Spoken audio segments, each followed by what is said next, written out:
Hi friends, it's Teacher Sarah. Today I have a new story for us to read.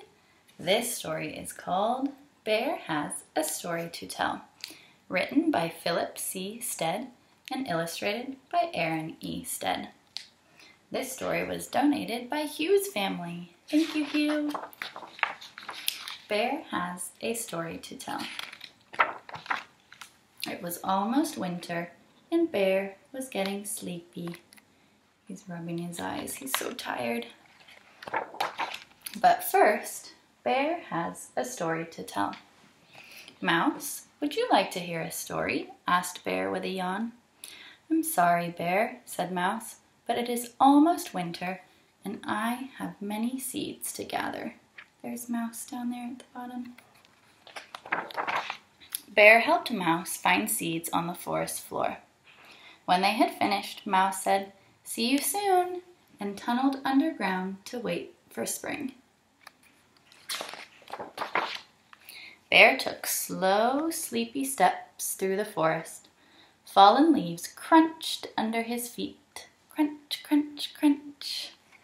"Hello, Duck," said Bear, sitting down to rest his tired legs. "Would you like to hear a story?"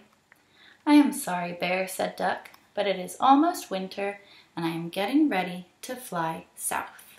He's getting ready to migrate. "I will miss you, Duck," said Bear. He raised a paw to check the direction of the wind.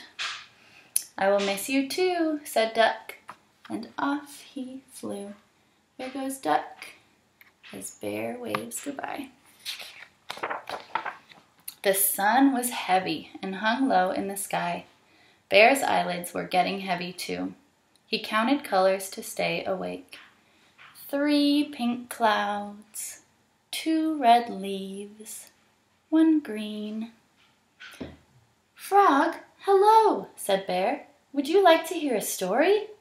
"I am sorry, Bear," said Frog, "but it is almost winter and I have to find a warm place to sleep." Bear dug a frog-sized hole between 2 evergreens. Then he tucked Frog in under a blanket of leaves and pine needles. "Thank you, Bear," said Frog. "I will see you in the spring." Bear leaned against the old oak tree. He stretched and yawned and scratched at his belly. "I wonder if Mole is awake," he thought.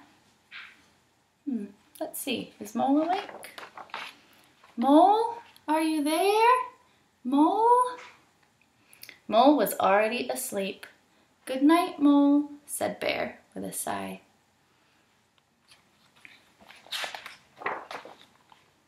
The first winter snowflakes began to fall. Many months passed and the sun returned. It melted the snow and woke the trees. Bear rolled out onto the green grass. "It's spring," he said. "Now I can tell my story." Bear was hibernating in the winter, and now that it's spring, he's awake and he's ready to tell his story again. But first, Bear brought Mouse an acorn. "Thank you, Bear," said Mouse. Mouse was hungry after a long winter.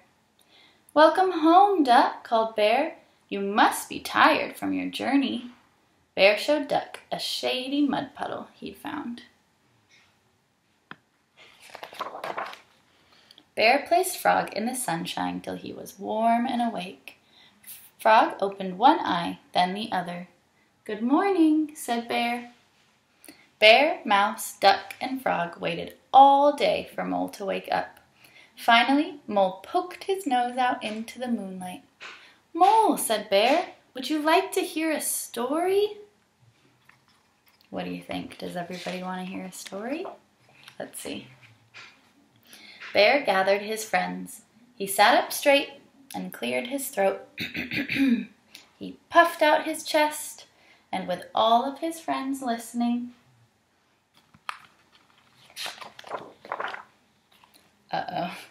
Bear could not remember his story.